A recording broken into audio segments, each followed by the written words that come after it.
welcome to Cougar's Corner, your number one stop for the 411 on what's happening within our Kane University Cougar community here in Union and abroad. I'm your host, Angelica Nino, providing you with stories from our Cougar roaring community. We have a distinguished alumnus, sports reporter, and professor, George Falkowski, who wears many hats, joining us for an interview today to talk about his new book chronicling his life through baseball. We have an exciting show lined up with an inquisitive new Cougar gems for all of you that will take us into the lives of our caffeinated Cougars.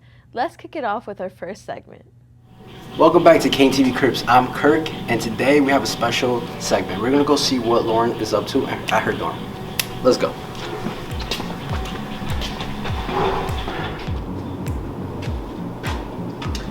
Come on, guys. We're gonna go check what Lauren is up to. Knock on her door.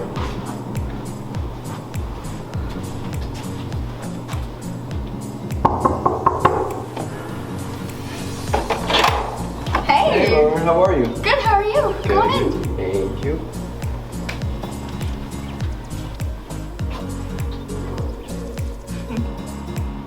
Okay, so this is my room. We have we have my desk, my bed, normal room stuff, but usually I don't use my desk. It has my blankets, which are like on the chair, and then all my pillows and stuffed animals that are on my bed that you'll see later are all sprawled out on top, because I don't want them on the floor because they're in the way. So that's like the large chair that everyone has for their clothes, except it's for my stuffed animals and stuff. So tell me, you were talking about your.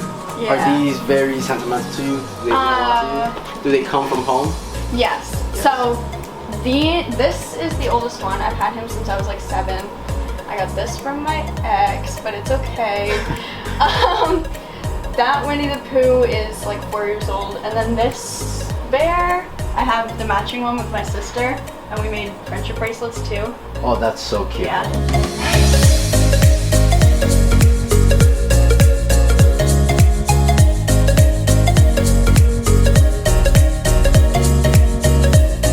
Take a little peek. Look at all the snacks.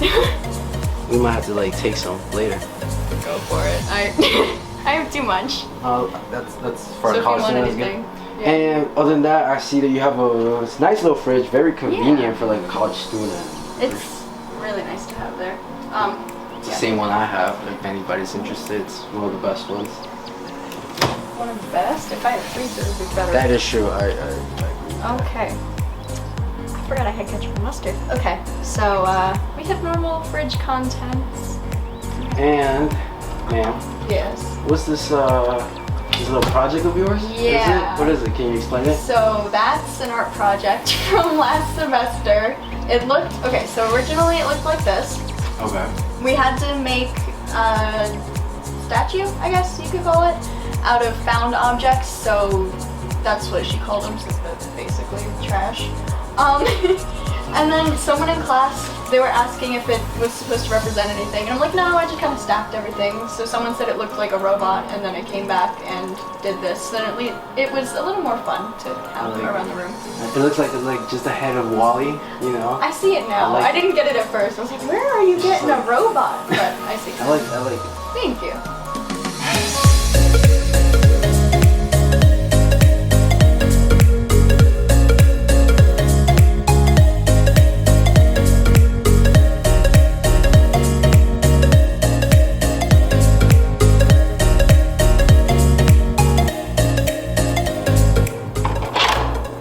Well, thank you very much, Lauren. Anytime. Appreciate it. Have a great afternoon. You too. Well, guys, as we leave Kane TV, you guys stay tuned to the next one. We'll be right here. Our next guest has lived an illustrious career. If you're an avid sports fan, you've probably seen his face in the tri-state area or perhaps Boston in the 90s. He's a sports broadcast journalist, having worked at New England Sports Network, Sports Channel News 12, and the national syndicated show Chasing News.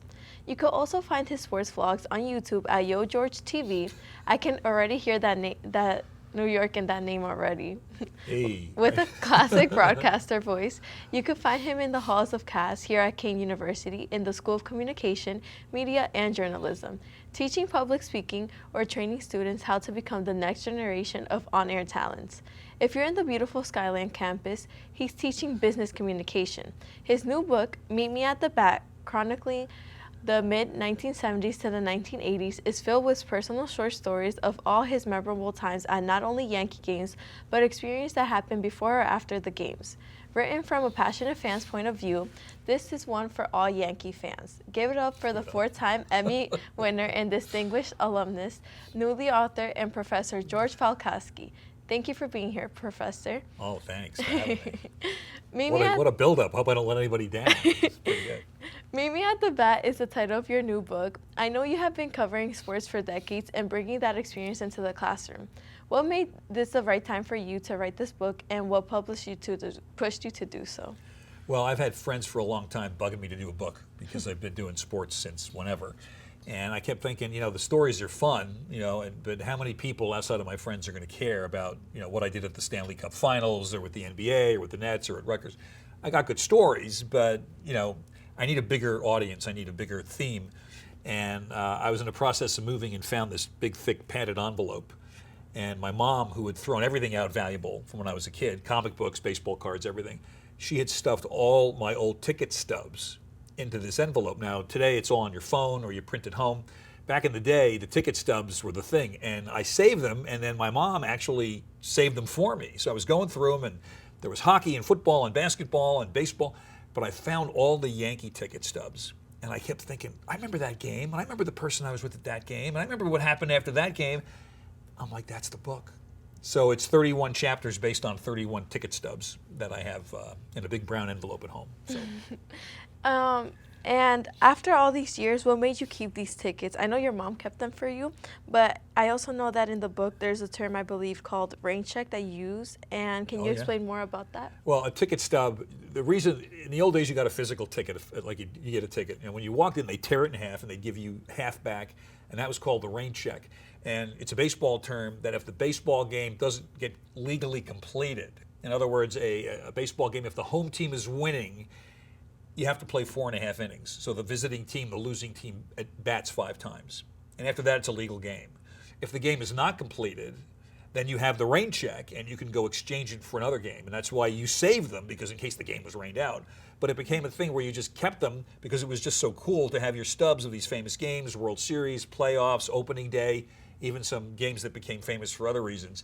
And I had them all on the desk, and God bless Mom, she put them all in an envelope, and there they are. So.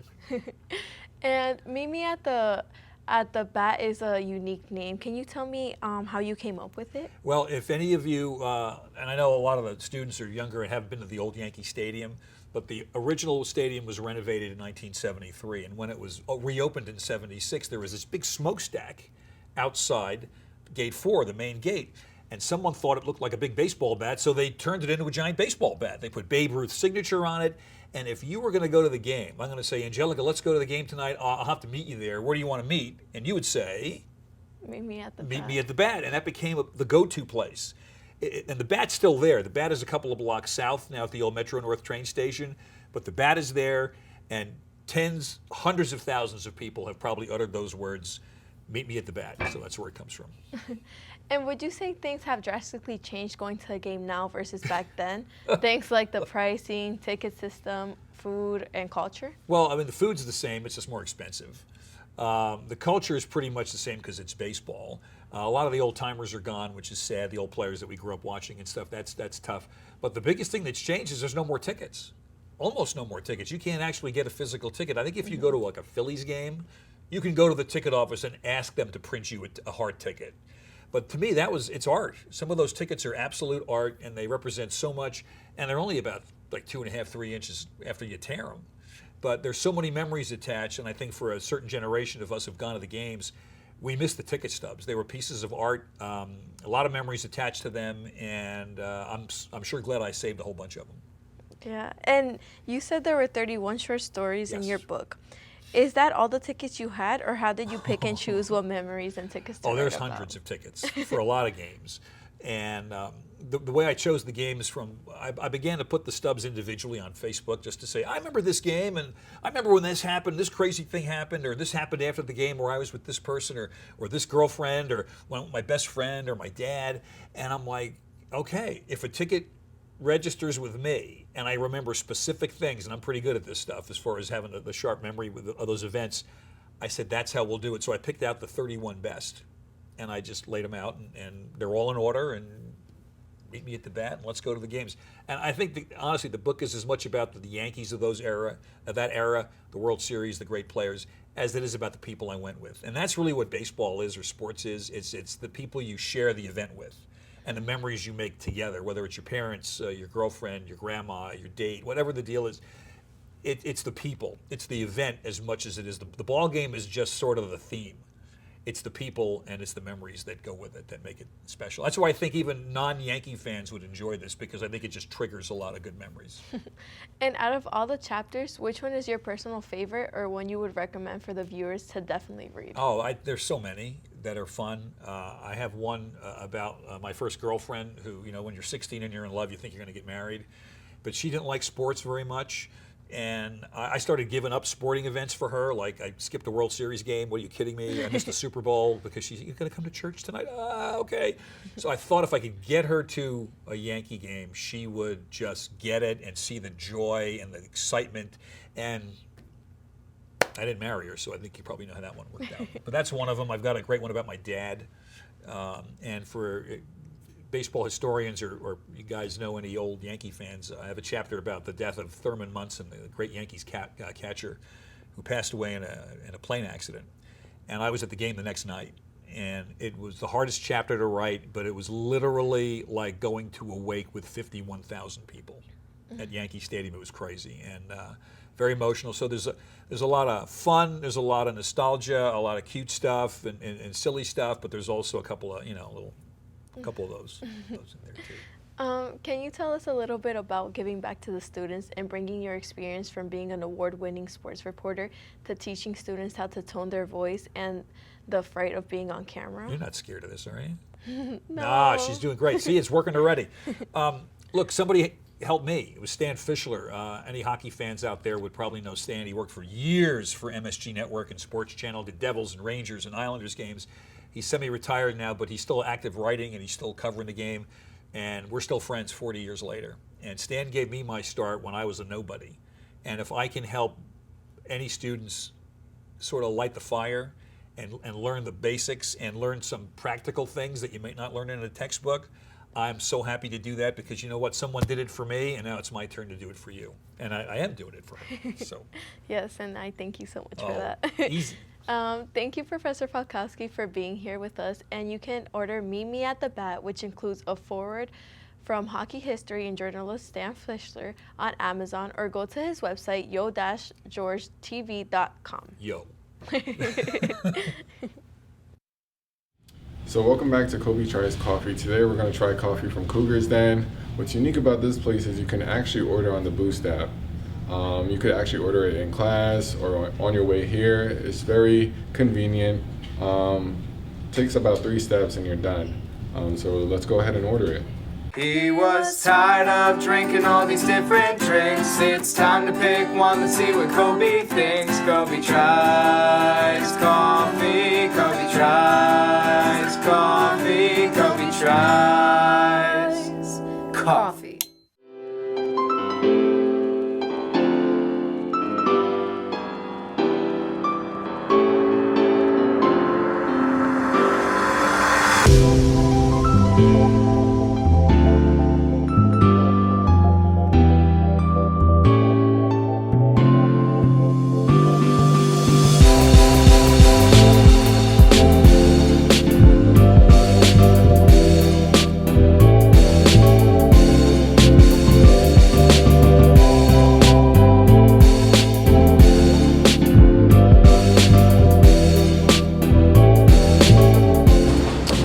Looks like my coffee's ready. I don't know what to get. I'ma just hope for the best. Let's go. Let's try it out.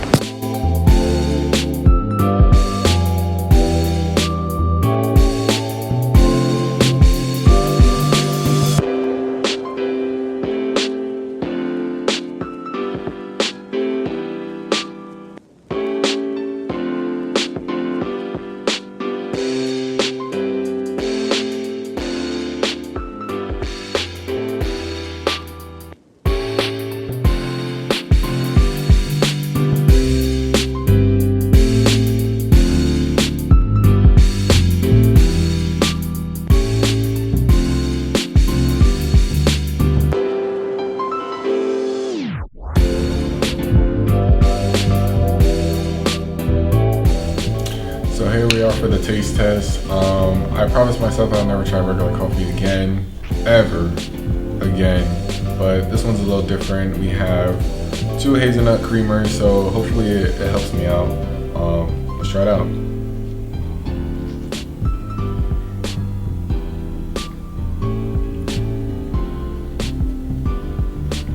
Oh my god.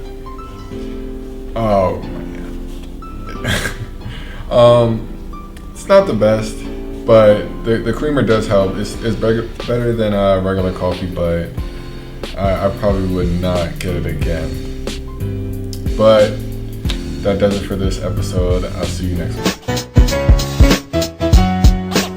We back in here. We in the library. Is this considered a library? I don't even know if it's considered a library. But that's neither here nor there. Look at all this crazy art, this beautiful art out here, man. Shout out to Katie Truck. Shout out to you, Katie Truck. It's International Women's Month, and I'm here with my guy, Kevin Cruz, that's me. Joel and Kayla, man. Who is the biggest female influence in your life? Probably my aunt. I look up to her, and since my mom's a single mom, I want to be like her because she's doing pretty well in life. This show is pretty goofy, so to get a sentimental answer like that, it's a breath of fresh air. All right, Kayla. So who are some of your favorite female celebrities? Rihanna. That's it. Just Rihanna? Yeah. Any reason why? She sounds nice and she's pretty. Some valid reasons right there. So they are some valid reasons. We love our Pisces queens, man. Who are some of your favorite female celebrities? The first person that came at the top of my head is Brie Larson. I don't know why. Brie Larson was the first person to come in my head. Probably because I was watching Scott Pilgrim. Yeah. But Captain Marvel though, Captain Marvel was mid. Captain Marvel was mid. All right, third question. Of course she's a Pisces. I'm a Pisces. Oh, no, not a Pisces man. Hey, yo, nah, all right, forget about Women's Month for a second. Why? Why do you say that? Because Pisces men we're kings. So you're trash. She just called me trash on cam, on my show? Pisces men... Wait, what was your sign? Scorpio.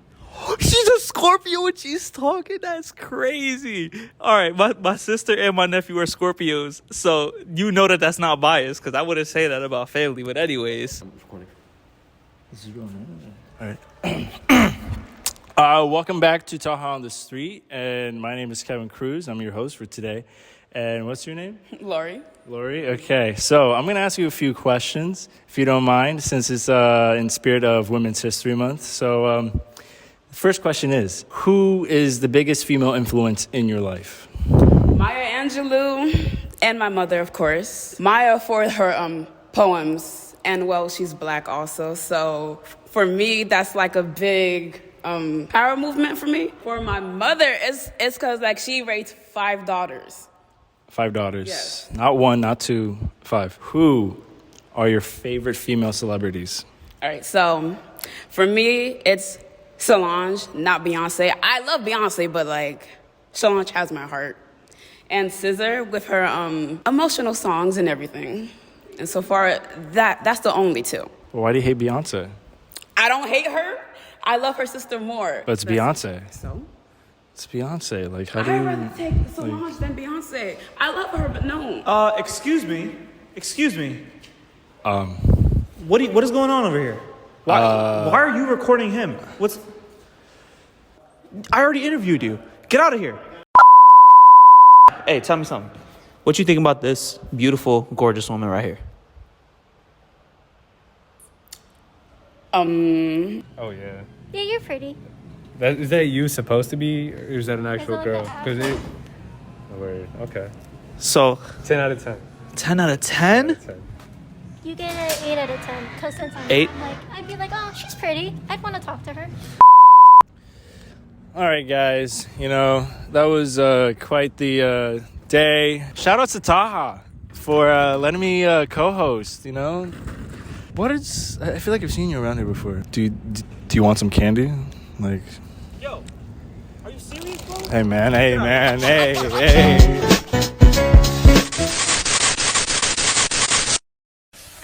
Hi, my name is Zhao Xinyao. My English name is Jasmine. I'm a sophomore, major in communication. Let's have a day together in WKU.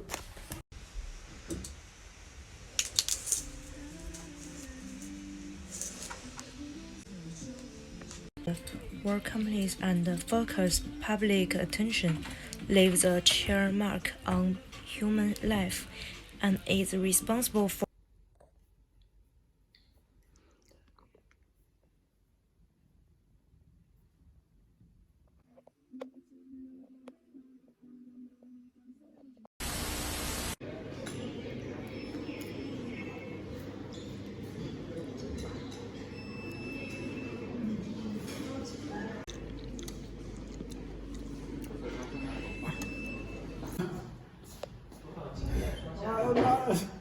觉言你的表情是怎么样的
？Okay, I'm Diego Mendoza.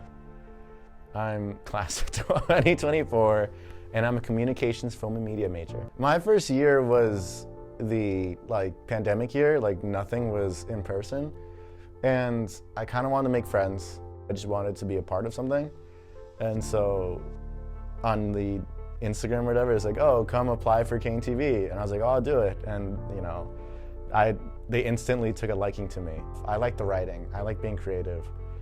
You guys don't know this, but before we started filming, Kevin and I were talking about a video we want to make, and this is getting to be creative, and that's what I like. I like storytelling. I like being able to be like, oh, let's be creative. And so I love that. What made me want to do writing and stuff? I don't know. I guess one day I got bored of whatever I wanted to do at that moment, and was like, well, I like writing.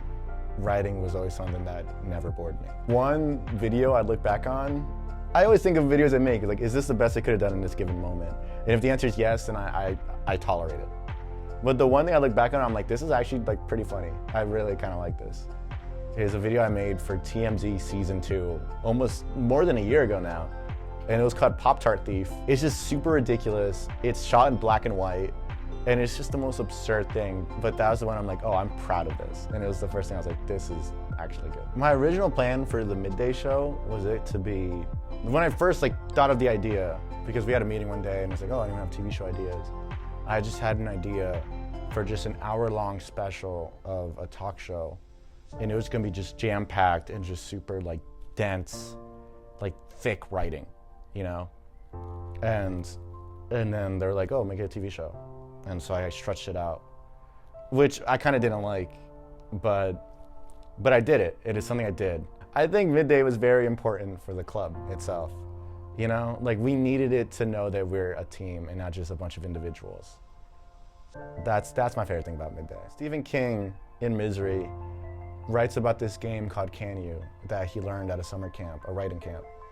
And the game itself is being given a scenario and be given a solution to it. That's kind of bizarre. But it's called Can You because can you connect it? Can you make that endpoint reach that beginning?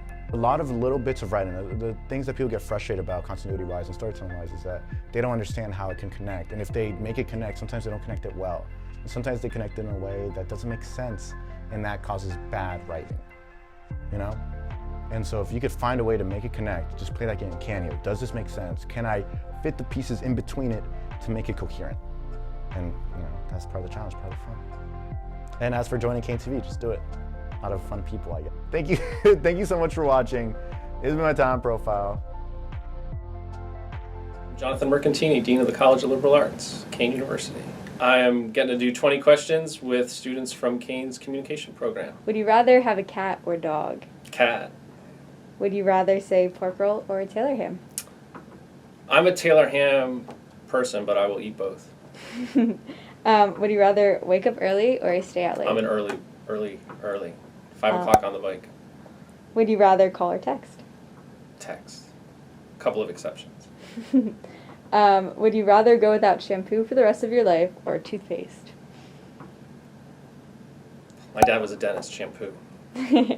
Would you rather have to speak in rhyme for the rest of your life or have to speak in riddles instead?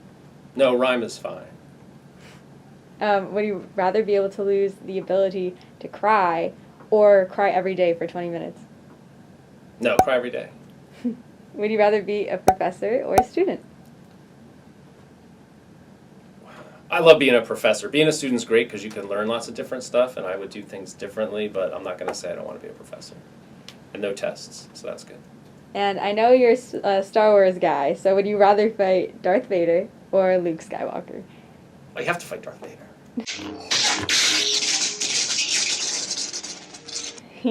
And would you rather watch Marvel or Star Wars? Totally Star Wars. My kid makes fun of me for not being into Marvel at all. You must unlearn what you have learned.